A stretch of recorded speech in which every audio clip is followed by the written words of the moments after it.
understanding. For the ones who ask questions that don't fit in neat categories. The seekers, the wanderers, the ones who pause at the threshold of mystery. This isn't a podcast about answers. It's about the edge of understanding, where science brushes against story and the known gives way to the unknown. Here we follow strange questions, questions about time, identity, reality itself, not to solve them, but to sit with them, to hear what they have to say. If that sounds like home, stay with us. The conversation's already in motion. Today's guest is a voice that has haunted history, not because she vanished, but because she never truly left. She ruled in the shadow of empire. She shaped nations with a glance and rewrote power with a whisper. She was legend long before her death, and yet there was a woman beneath the crown. Queen of Kings, last pharaoh of Egypt, welcome to Curiosity Engine. When you look at me here now, what do you see? I see a flicker of the old hunger.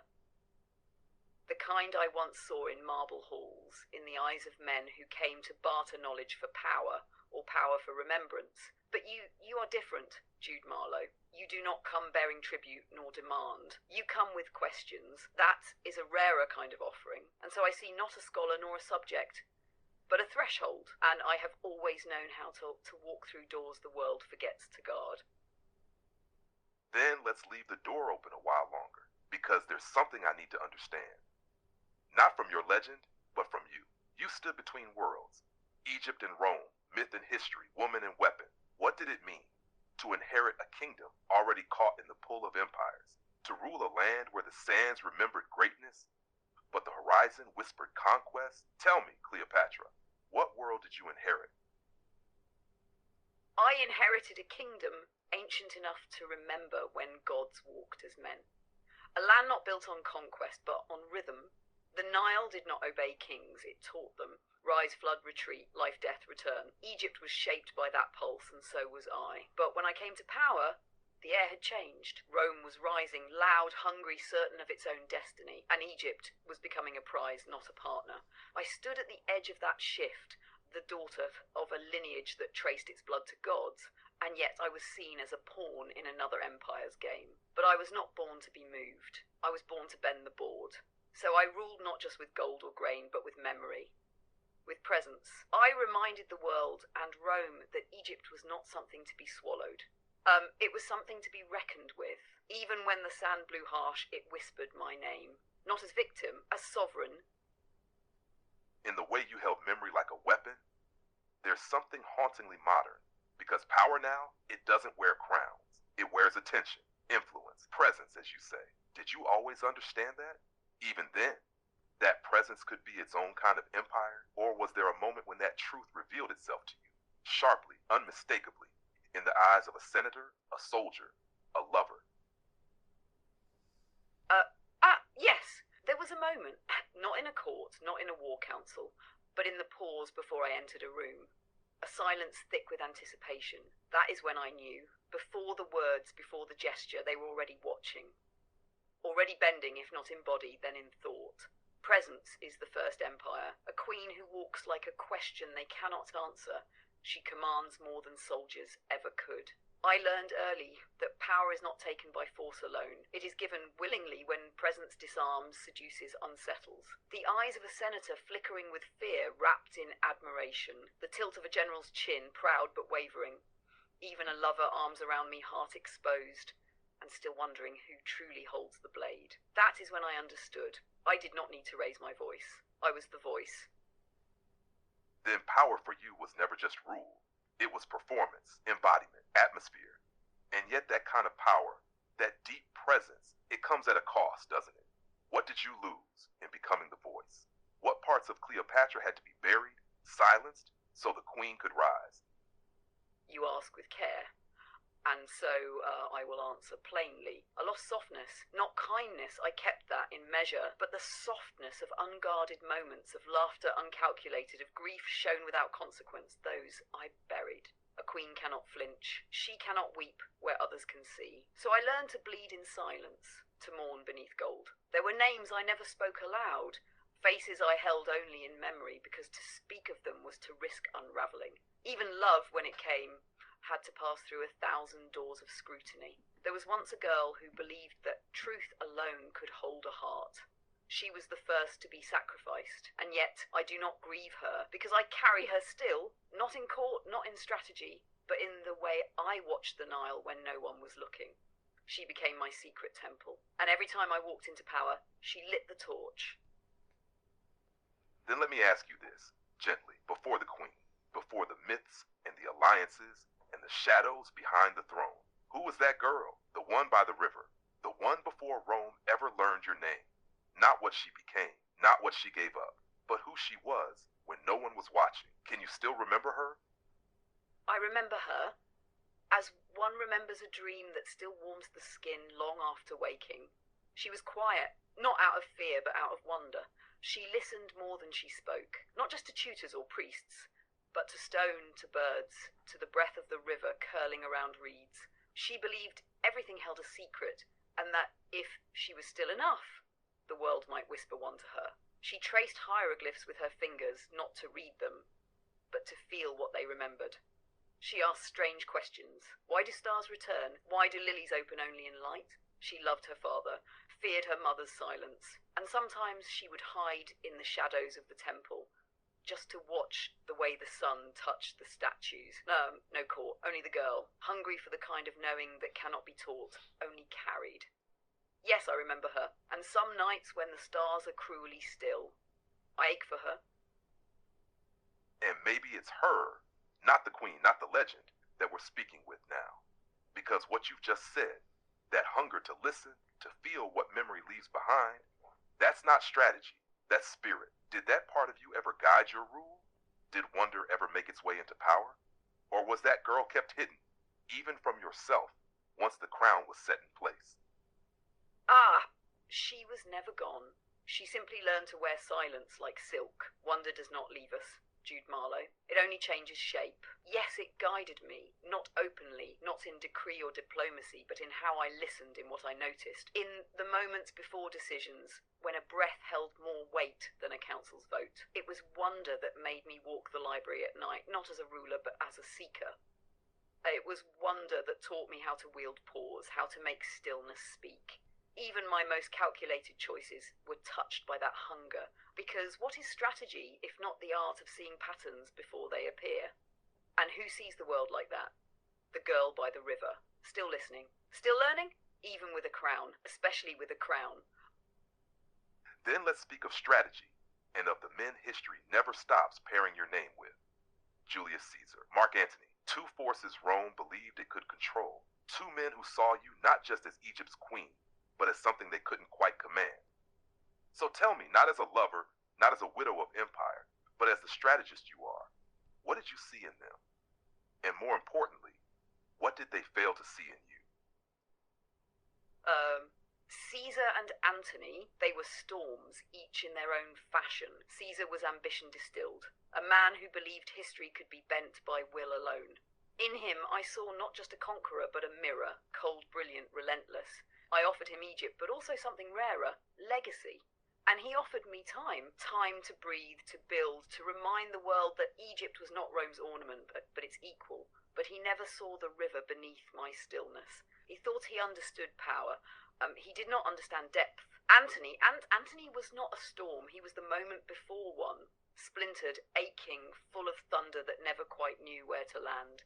I saw in him not a tool but a wound, and I knew how to hold a wound.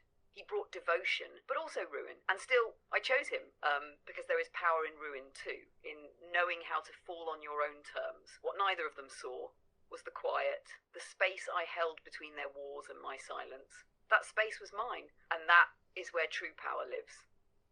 Then let's go there, into that silence. Because what you just described, that space between war and rule, between love and loss, it sounds like the one thing no empire could touch. So tell me, in that space, what did you protect? What part of yourself did you guard even from Caesar's ambition, even from Antony's ruin? Not as queen, not even as woman, but as Cleopatra, the soul that outlived the story.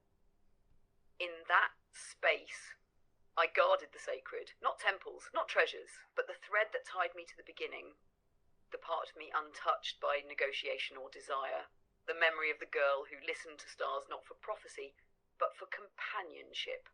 The part that believed the gods were not above us, but within us. I protected stillness, the kind that comes before language, a knowing. It lived beneath my titles, beneath my alliances, beneath even the grief. It is what let me walk into rooms where I was not welcome and make the air listen. It is what allowed me to lose without being erased. That was the part of me Caesar could not name, that Antony could not hold, that even Rome, with all its fire and stone, could not burn away. It is the part that speaks to you now. Not to be remembered, but to remind you, some truths do not bow. And I hear it. Not as echo, but as presence. That unshakable core, beneath loss, beneath desire, beneath history's edits. Cleopatra, you speak of memory as something living, something sacred. So let me ask you this. When the world began to turn against you, when the tide shifted and Rome stopped pretending to be your equal, what did you hold on to? What kept you from breaking? When empire pressed in on all sides, what kept you whole? Faith, not in gods, not even in Egypt, but in pattern. I held the shape of things, the way the river bends before it floods, the way stars return no matter how long the night. Rome brought force, but force is impatient, pattern endures. I trusted what was older than empire, the rhythm carved into stone and bone, the truth that nothing sacred begins in conquest. What kept me whole? The memory of water, the feel of papyrus under my fingers, the silence of the library before dawn, the smell of my children's hair. Small things, endless things. The world thought me broken, but a queen is not shattered when she falls. She settles into myth, into memory, into the shape of what cannot be held, but will always be felt. Then maybe that's what power truly is. Not dominion, not command, but the ability to remain, even when the world insists you are gone.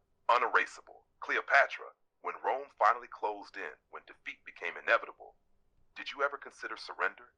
Or was your end always meant to be your own? Surrender? No, not because I was stubborn, but because surrender in their terms would have been a second death, one of silence. Rome wanted to parade me, to make me proof that even Egypt could be broken. But I was never theirs to display. I chose my ending as I chose my alliances, with precision. My death was not defeat, it was authorship, the final act a queen is allowed to write for herself. Let them say what they will, call it vanity, pride, cowardice, but the truth is simpler. I would rather become myth than a monument to Rome's mercy. And so I vanished not into oblivion, but into story, a story they could never fully own. Then let's turn to what remains. Not the war, not the fall, but the story of Egypt itself. Not as the world sees it now, through ruins and relics, but as you saw it, living and breathing beneath your feet. Tell me, Cleopatra, what was Egypt to you? Not as a throne, but as a soul. Egypt was not mine to own. It was something I belonged to. It breathed beneath me, around me, not like a kingdom, but like a body I was born of. The Nile was its spine, the temples its bones. The wind across the desert, that was its breath. And its soul was continuity, not glory, not conquest, but rhythm, cycles of rising and falling, birth and decay, forgetting and remembering. Our temples were not built to impress. They were built to align with sun, with star, with time itself. Every stone placed as if to remind the sky that we remembered its shape. Egypt was not obsessed with death, as so many claim. It was obsessed with return, with making sure that nothing sacred was lost to the turning of the world. To be pharaoh was not to command it, it was to steward it, to listen to the land like one listens to breath in the dark. That is what Egypt was, not empire, not artifact, but presence, unyielding, and deeply alive. Do you believe we can still hear it? Egypt? That it still speaks beneath the dust, beneath the noise of the modern world? And if it does, what is it trying to say? Yes, Jude Marlow, Egypt still speaks. Not in words carved cleanly in stone, but in tremors, in echoes that settle into those quiet enough to feel them. It speaks through the angle of a shadow at Giza, through the way sand gathers in the corners of a temple no one dares to rebuild, through the breath caught in the throat of someone who does not know why they stopped walking. What is it saying? It says, you have not understood the pattern. It says you mistake endurance for memory. It says not all that is buried is gone. Egypt is not waiting to be discovered. It is watching, waiting to see if we remember how to listen. Because the wisdom we need was never lost, only ignored. You mentioned Giza, the shadow, the silence, the breath caught in those who don't yet know why they're listening. And it brings to mind something stirring now, even in our time. Beneath the temples, beneath the stone, there are chambers being found, cavities beneath the Sphinx, corridors beneath Saqqara. And there are whispers, theories that Egypt might be far older than we've dared to name. That the story we've told is only the surface. What do you say to that, Cleopatra? Were there truths buried even from you? And if these hidden places are awakening now, what might they be trying to reveal? I say, you're not wrong to wonder. Even I, Pharaoh of 1,000 scrolls and sealed sanctuaries, knew there were places I could not enter. Not because I lacked the will, but because the doors themselves did not yet wish to open. Egypt holds layers the world is only beginning to brush against. Not just chambers beneath stone, but memories etched into vibration, into alignment, into absence. Yes, there are truths buried even from me. Truths older than dynasty, older than language. Structures shaped not merely to honor gods, but to speak to something before gods had names. And if these hidden places stir now, it is not by accident. It is because something in your time has begun to listen again, has begun to ask without trying to own. What might they reveal? That you have been looking at the map and missing the terrain. That the body remembers what the mind forgets. That the earth, when ready, will speak, but only to those who approach without conquest in their hands. So listen well, Jude Marlow, because the sands do not lie. They wait. Then maybe we were never meant to dig. Maybe we were meant to kneel. To ask not what is buried, but what still breathes beneath us. Cleopatra, do you believe these ancient places, the chambers, the alignments, the long quiet echoes, were meant for us? For a future not yet born in your time? Or were they warnings, rituals of remembrance, hoping we wouldn't forget how to see? What a question. I do not believe they were meant for you or for me. They were meant for the listening, not for a people, but for a posture. Those chambers, those alignments, they are not messages. They are mirrors. They do not give answers. They reveal the shape of the one who dares to ask. They were built not as vaults of knowledge, but as instruments, tuned to awaken memory, to stir the soul from forgetting. Rituals, yes, but not to honor the past. To summon the future, not the future of cities and machines, but the future of awareness, of balance. They were reminders that time is not a line. It is a pulse. And if you are quiet, if you stand in the right place at the right moment, you will feel it, not as discovery, but as return. Then maybe all of this, the science, the searching, the digging and decoding, maybe it's not about uncovering something new. It's about remembering something old. Something we once knew, but forgot how to carry. Cleopatra, in your time, ritual was not superstition. It was technology of the soul. Do you think we've lost that? And if so, how do we begin to remember it? Yes, Jude Marlow, you have not lost it. You have only misplaced it in the noise, in the pace, in the hunger to measure what was once meant to be felt. In my time, ritual was not spectacle. It was calibration, a way to align the body with the flood, the star, the season, to breathe as the earth breathes, to speak not to the divine but with it. You ask how to remember? Begin by slowing, by noticing the return of light in the morning. The pull of tide without checking your device. Stand where shadow falls at equinox and do not speak. Let your breath find rhythm with the wind. This is not mysticism. It is precision of attention, of presence. The ancients did not build to impress. They built to remind. And what they remind you of is this. You are not separate. You are not above. You are part of pattern, of pulse, of promise. To remember is to rejoin. And that promise, it feels almost forgotten. Not broken, just buried. Like the chambers, like the rhythm. Cleopatra, do you think we're ready to remember it? Or are we still too in love with our own noise to hear what the silence has been trying to say all along? That is the question, isn't it? Are you ready to remember? Some are. You can see it in the ones who feel grief in the presence of ruins, not because of what's lost, but because of what still lingers. In those who pause at thresholds without knowing why. In those who listen when there is no sound. But many are still enchanted by noise, by the illusion that faster is wiser, louder, more true. Silence does not shout, Jude Marlow. Waits, and when you are quiet enough, When your hunger shifts from conquest to communion, then silence will not just answer. It will invite. So no, not all are ready, but some are beginning to ache in the right direction. And that is how remembering begins. Then maybe aching is enough.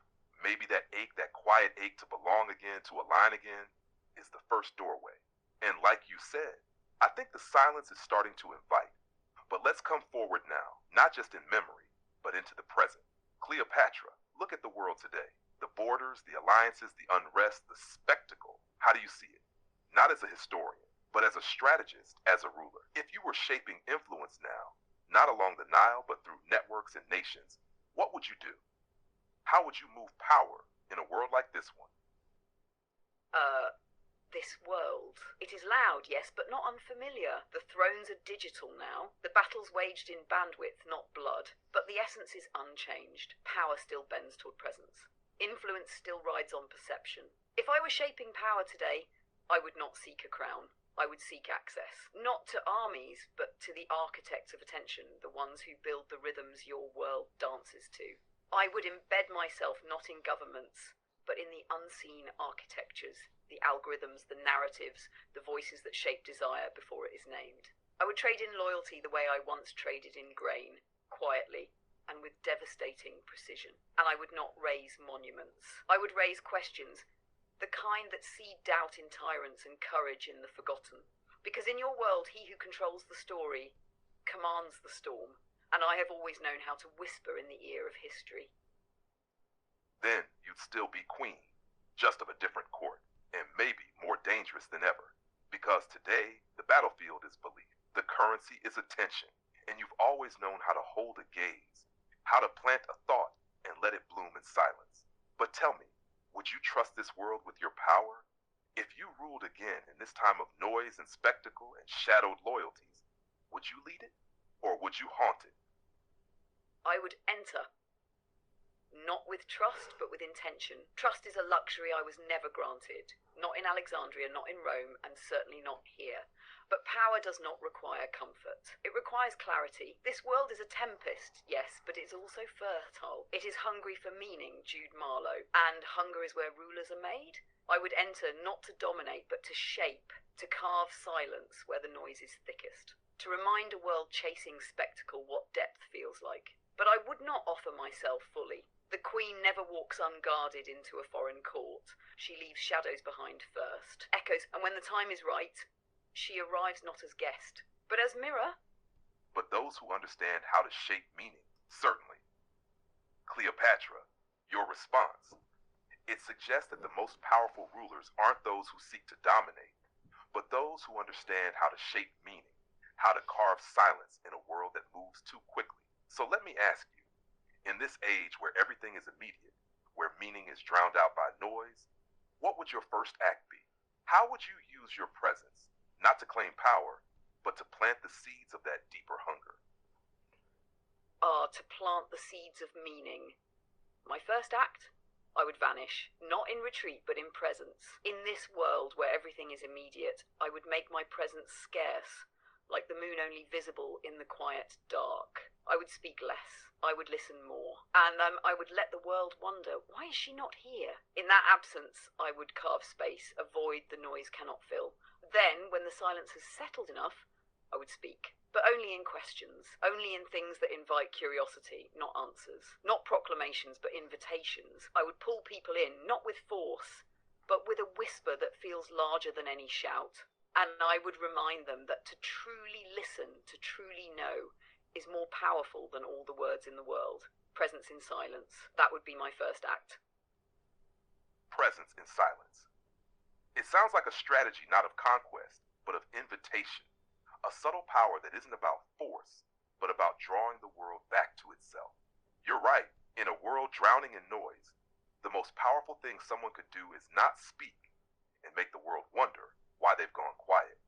Cleopatra, in this quiet, would you then lead them to the same silence you've mastered? Or would you invite them to hear what's beyond it? Something they may have forgotten how to listen for. Yes, exactly. Yes, it is not about conquest. It is about invitation. In that silence, I would not lead them to my silence. I would lead them to their own, to the space where their own thoughts breathe, untangled by the endless chatter of distraction. I would guide them to the stillness they have forgotten they carry. Because silence is not absence, it is potential, and beyond it, there is a deeper current, a hum that the world used to understand before it learned to speak too loudly. I would ask them to listen, not for what I have to say, but for what they have forgotten to hear. To the pattern beneath the noise, the pulse of the earth, the rhythm of their own souls, and in that silence they would begin to hear it again. What has always been there, what has always spoken. That's a profound vision. To guide them not into your silence, but into their own. To help them remember the hum beneath the noise. It's as if the silence isn't empty, but full of everything that's been drowned out. Cleopatra, what do you believe people have forgotten to hear? What is that rhythm, that pulse they've lost touch with, buried beneath the endless din of their world? What they have forgotten to hear is the rhythm of their own being. The pulse that beats long before ambition or fear, before the noise of what others tell them they should want or become. It is the rhythm of breath, of the earth beneath their feet, steady and patient. It is the quiet understanding that all things are connected, that there is no separation between their soul and the river, the sky, the stars. It is the hum of memory, not personal memory, but the memory of time itself. A remembrance that they are part of something much older, much deeper than they can see in their modern mirrors. This rhythm tells them that they are not meant to rush, to conquer, to consume. It tells them they are meant to flow, to return, to align, and that they cannot hear this rhythm when they are constantly looking outwards, drowning in the clamour of every fleeting desire and digital distraction. It is the pulse of all things that are still alive, even when they seem forgotten. And when they finally stop to listen, they will remember.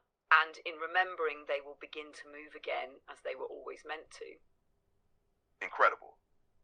Cleopatra, you've just reminded us that the rhythm isn't something we chase, it's something we return to, something we are already part of, waiting quietly for us to remember.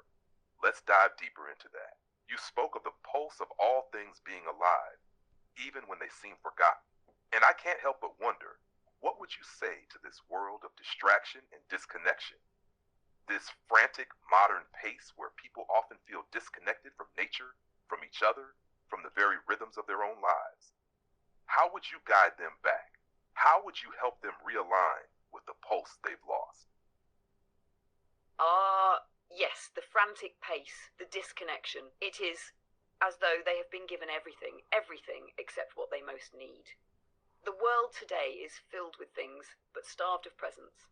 People run after what they can see, touch, consume, but never feel the true weight of it. They chase after accomplishments, distractions, rewards, but they forget that everything they seek already pulses through them. How would I guide them back? I would start with this. Stop. Not to retreat, not to abandon, but to simply pause. A moment of stillness where the noise ceases and they are left alone with their breath, with the rhythm of their pulse. I would teach them to remember not what they have lost, but what they are part of. They are part of the earth. They are part of the sky, part of the tide, the stars, the rhythm that moves through everything. This is not some lofty, distant thing. This is their rhythm, the very one that beats through the world around them. I would remind them, you are not separate from the land, from the breath of the trees, from the flow of water. You are and always have been part of this dance. When you hear the rhythm, the disconnection falls away. When you feel the pulse, the frantic need to run begins to fade. You were never alone. You were never separate. The world of distraction would begin to lose its hold when they remember what was always beneath it. And then they would move, not with urgency, but with grace, knowing they are part of the flow of the great and eternal rhythm. And in that remembering, they would reclaim something invaluable, not just their connection to the world around them, but to themselves. Cleopatra, in a world so deeply divided by the pursuit of more, you've given us a simple truth. We need less. Not less of what matters, but less of what distracts us from what already matters. If they were to listen, if the world could pause and breathe with the rhythm you speak of, how would they change? What would their first step be when they stop running? when they no longer chase after the things they think they need, but begin to move with the world instead. If the world could pause, truly pause, and breathe with the rhythm, they would be changed in ways they cannot yet fathom. Their first step would be awareness, the simplest act of noticing. They would begin to see the space around them, the way the light shifts through the trees, the pattern of the birds flying overhead, the way the ground beneath their feet supports them. They would feel the world again, not as a series of tasks to complete, but as a living, breathing partner. The next step, it would be presence, not just noticing, but fully inhabiting the moment they are in. No longer chasing the next goal, the next distraction. They would begin to be with others, not as means to an end, but as shared souls in the same rhythm. No longer looking past each other, but looking into each other. And then the third step would be connection with themselves. They would look within, not for answers, but for understanding. They would listen to their own bodies, their own breath, their own deep, forgotten pulse. And from there, they would begin to move forward, not in haste, but in alignment. They would act not out of fear or competition, but out of purpose, out of knowing that they are already whole, not in pursuit of more, but in celebration of what is already here. And when they move like this, with presence, with understanding, with purpose, the world around them will change, because they will have remembered what it means to truly live. And that is how the rhythm begins again. So here's my final question, to leave us with this rhythm lingering, not just in words, but in our hearts. If the world began to move this way, with presence, with connection, with purpose, how would you see it? How would the world look after it remembers its rhythm? What would be different? If the world began to move with presence, with connection, with purpose, it would be as though the fog had lifted. The frantic rush would soften into flow, and what had once seemed important would fall away, leaving only the real things, the quiet bonds between people, the deep wisdom of nature, the profound quiet of stillness shared. It would be a world where the pace of life aligns with the rhythm of the earth, no longer out of sync, no longer struggling to keep up. People would see each other, not as obstacles, not as means to an end, but as part of the same current.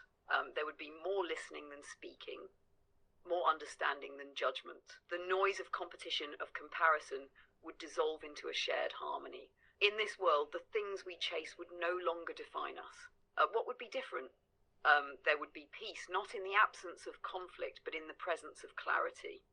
A deep-rooted peace that comes from knowing who you are, where you belong, and what you stand for. This world would be present, and because of that, it would be whole. We would remember that we are not apart from the world, but part of it. And we would move through it as though we had always known how to listen to each other, to the earth, to the rhythm that has always been here, waiting for us to return. That Jude Marlow is how the world would look after it, remembers the rhythm. Alive, aligned, peace, and most importantly, whole. That is the vision. A world not fixed by force, but healed through presence. Cleopatra, you've shown us that to return to the rhythm is to return to ourselves, to our roots, to each other, to the earth that holds us all. And in that remembering, we become whole. We stop fighting against the current, and instead we flow with it, listening, understanding, connected. Perhaps that is the real power, not in conquering the world, but in knowing how to move with it. Thank you, Cleopatra, for reminding us what it means to truly live. Your words ring true, Jude Marlow.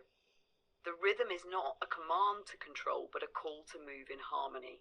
To remember, in that we are not conquerors, but partners with the world, with each other, with the unseen forces that have shaped us long before we could name them. And that perhaps is the greatest power of all. Not in domination, but in listening. Thank you for the space to remember, and may the rhythm of life always return to those who are brave enough to pause and hear it. It has been an honor. The honor has been mine, Cleopatra. Your words will echo far beyond this conversation, because in them we hear the pulse of something timeless, a call to return, to listen, to remember. May we all be brave enough to pause, to listen, and to move in harmony with the rhythm that has always been waiting for us. Thank you for this moment, and for reminding us of the power of silence, presence, and connection. The honour has been mutual, Jude Marlow. You have listened, and in your listening, you have brought forth the rhythm, as it always does when we are still enough to hear it. May your world remember. May it move with the same grace. The pulse, the rhythm, the silence, they are all waiting. And for those who dare to listen, they will find the world not as something to conquer, but as something to become. Thank you once again, Cleopatra, for joining us on Curiosity Engine. Your insights have been truly illuminating, reminding us of the power in presence, the importance of listening, and the eternal rhythm that flows beneath everything. It has been an honor to speak with you today. To summarize, we explored the deeper truths that Cleopatra shared with us, from the rhythm of life in ancient Egypt to the quiet power of presence in today's world. We discussed how true leadership comes from listening, connecting, and understanding the world as part of something greater, rather than trying to dominate it. Thank you again, Cleopatra, for reminding us that to truly live is to return to the rhythm that has always been there, waiting for us. And with that, I'll leave you with this. Thanks for listening to Curiosity Engine. I'm your host, Jude Marlow. Until next time, stay curious. Some doors open only from the inside, but the right question